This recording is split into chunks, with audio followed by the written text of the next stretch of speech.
नमस्कार। आप सभी के अपने चैनल जय गुरुदेव उत्तराखंड पर एक बार फिर से बहुत बहुत स्वागत है। कामना करते हैं कि आप और आपके परिजन सभी स्वस्थ होंगे। इसी कामना के साथ आइए बढ़ते हैं आज के इस दिव्य क्रमांक की ओर। आज का विषय उन रहस्यों का पर्दाफाश करेगा जिन्हें तुमने सालों से अपने हृदय में छिपा रखा था, पर कोई ऐसा है जिसने तुम्हारे जीवन की सबसे गहरे राज की बातें, सबसे निजी बातें दुनिया के सामने उघाड़ दी हैं। और यह सब केवल एक ही उद्देश्य से है कि वो आपको बदनाम करने की एक बहुत बड़ी साजिश रच चुका है। आखिर कौन है वो व्यक्ति? इसका नाम क्या है? कैसे इसे तुम्हारे अंदर की बातों का ज्ञान हुआ और क्यों ये आपके जीवन की निजी बातों को सबके सामने साझा करने पर तुला हुआ है? तो इसीलिए अगर आप तक भी आज का ये क्रमांक पहुंचा है तो ये क्रमांक बहुत ही महत्वपूर्ण होने वाला है, क्योंकि आप भी जानना चाहेंगे कि आपके जीवन की वो बातें जो केवल आप जानते हैं वो कैसे समाज के सामने उजागर हो रही हैं। तो इसीलिए क्रमांक के साथ में बने रहिएगा ताकि संपूर्ण जानकारी आपको प्राप्त हो सके।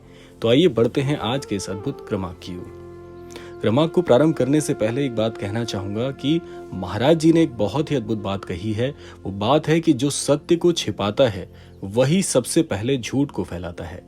यानी कि आपके जीवन में आपकी निजी बातों को साझा करने वाला कोई और नहीं, कोई बाहरी व्यक्ति नहीं, बल्कि आपका निजी अपना ही है। आइए जानते हैं कि ये राज क्यों खोले जाते हैं। मनुष्य जब किसी के बहुत निकट होता है तो अनजाने में वह अपने मन की कई बातें कह देता है।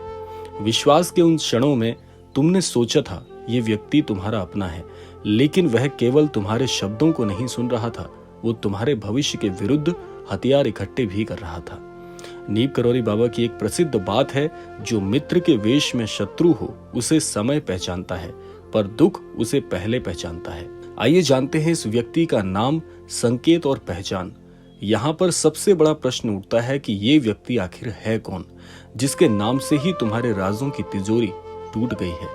महाराज जी कहते हैं, नाम कभी छोटा नहीं होता, कर्म नाम को बड़ा या कलंकित बनाता है।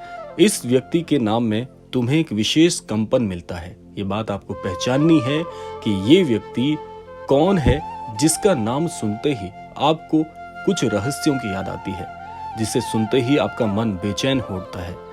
वो नाम आपके अतीत से जुड़ा हुआ है और आपके वर्तमान की अशांति का कारण भी वही है। ध्यान से एक बार सुनिएगा कि वो व्यक्ति जब भी आप उसका नाम लेते हैं या सुनते हैं, आपके हृदय को बहुत ही असहज महसूस होता है। और वो नाम कहीं ना कहीं आपके पुराने जीवन से, यानी आपके अतीत से प्रत्यक्ष रूप से जुड़ा हुआ है। कभी आपने अपने जीवन की राज की बातें भावनाओं में बहकर उसे कह डाली थी, और वही बातें आज वो समाज के सामने उजागर करना चाहता है। ऐसा एक ही वजह से हो सकता है कि वो आपसे ईर्ष्या करता है या आपकी छवि को खराब करने का प्रयास कर रहा है। आइए जानते हैं ये बदनाम करने की साजिश भला क्यों रची जा रही है। आपको बदनाम करने की ये साजिश अचानक से नहीं बनी, ये बहुत सुनियोजित थी, पहले से तय थी। आपके हर कदम पर नजर रखी जा रही थी, आपके शब्दों को संकलित किया गया, और फिर जैसे ही उसे समय मिला आपको नीचा दिखाने का, तो ये दुष्ट खेल उसने प्रारंभ कर दिया।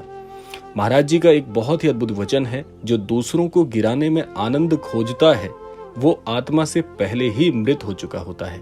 ये व्यक्ति सामने से मुस्कुराता था, पर पीठ पीछे हर मंच पर आपका मजाक बनाता रहा, हर दोस्त के सामने आपको गलत साबित करता रहा। उसने कहा, मैं तो बस सच्चाई बता रहा हूं, लेकिन ये सच्चाई नहीं थी, ये तोड़ मरोड़ कर फैलाई गई एक चाल थी, एक प्रकार का ऐसा जाल था जिसमें वो सबको फांसना चाहता है। आइए जानते हैं नीम करौरी बाबा की दृष्टि से इसका समाधान क्या है। बाबा कहते थे, झूठ की बुनियाद पर बनी साजिशें सत्य की आंधी में उड़ जाती हैं। अब समय है न केवल सतर्क होने का, बल्कि अपने आत्मबल को पहचानने का। आइए जानते हैं एक एक करके वो सारे उपाय जिनके माध्यम से आप इस अनजाने शत्रु को बहुत ही शीघ्रता से परास्त कर पाओगे। सबसे पहला है, चुप रहने का अभ्यास करिए। आपकी बातों को गलत उपयोग कोई भी व्यक्ति ना कर पाए, इसीलिए उतना ही बोलिए संतुलित व्यवहार में जितना आपको समाज तक अपनी बात पहुंचानी हो। उससे ज्यादा बोलने पर, उससे ज्यादा अपनी निजी बातें बताने पर उनका गलत प्रयोग किया जाता है। इसका सबसे अच्छा उपाय है सीमित वाणी, यानी कि या तो मौन रखें, मौन यदि नहीं रख सकते तो आप उतना ही बोलें जितना पर्याप्त हो, उससे ज्यादा कुछ भी साझा करने से बचिए। दूसरा है बाबा का नाम जपिए, राम राम कहिए, सब कष्ट छू मंतर हो जाएंगे। महाराज जी कहते हैं जब आपके इर्द गिर्द बहुत सी नकारात्मकता हो जाए और इतनी हो जाए कि आप उसका अनुभव आसानी से कर सकें तो समझ जाइए कि ये गलत समय का एक संकेत है, यानी कि आपका समय ठीक नहीं चल रहा। ऐसे समय में आपको महाराज जी का नाम या प्रभु श्री राम जी का नाम का जाप करना प्रारंभ कर देना चाहिए, ताकि उससे आपकी जो ऊर्जा है, यानी आपके शरीर की, आपके मन की, आपकी वाणी की, आपकी बुद्धि की सारी ऊर्जा धीरे धीरे सकारात्मक होना शुरू हो जाए। और जैसे ही आपकी ऊर्जा सकारात्मक होगी, ये सारी नकारात्मकता अपने आप आपके जीवन से गायब हो जाएगी। तीसरा उपाय है उनसे दूरी बनाओ। जो विश्वास तोड़ रहे हैं, जो बार बार आपके जीवन में छल करते हुए पकड़े जा रहे हैं, ऐसे लोगों से जितना जल्दी हो उतना जल्दी इनसे दूर होने का प्रयास करें और ऐसे लोगों से दोबारा किसी भी कार्य की, किसी मदद की, किसी भी प्रकार की सहायता की अपेक्षा न रखें। और दूसरा, इनसे उम्मीद रखना छोड़ दीजिए। चौथा है सच्चे मित्रों की शरण लीजिए।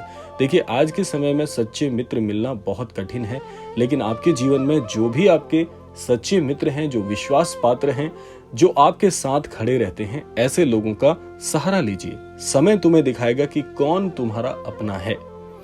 आइए जानते हैं अब क्यों बनते हैं ऐसे लोग हमारे जीवन का हिस्सा। ये आत्मचिंतन की बात है, यानी कि कभी सोचा है ये व्यक्ति आपके जीवन में क्यों आया था? क्या केवल दुख देने के लिए आया था, या इसका कोई पर्याय है, या आपका कोई प्रारब्ध है जिसके कारण ये व्यक्ति जुड़ा है? नहीं, ये बाबा की लीला है। कभी कभी भगवान हमें धोखा खाने देते हैं ताकि हम अंतर और भ्राय दोनों प्रकार की सच्चाई को समझ सकें। महाराज जी कहते थे जिसने तुम्हें धोखा दिया है वो तुम्हारा गुरु था। तुम्हारे भोलेपन को तोड़ने के लिए ऐसा इसलिए हुआ आपके साथ, ताकि आप जीवन में सभी के अच्छे बने रहने की प्रवृत्ति और सभी को अच्छा देखने की प्रवृत्ति में कभी भी भेद कर पाने में सक्षम हो पाए। यानी कि जिस पर भी आप भरोसा करते हैं, यूं ही आंख मूंद कर भरोसा करना छोड़िए। ये एक प्रकार का आपके लिए अभ्यास था या एक प्रकार की परीक्षा थी जिसे आप उत्तीर्ण करने में सक्षम हो पाएंगे यदि इन उपायों को करेंगे। आइए जानते हैं आपके लिए भविष्य की तैयारी क्या होनी चाहिए कि ऐसे लोगों से कैसे बचा जाए। अब बड़े ध्यान से आपको सुनना है।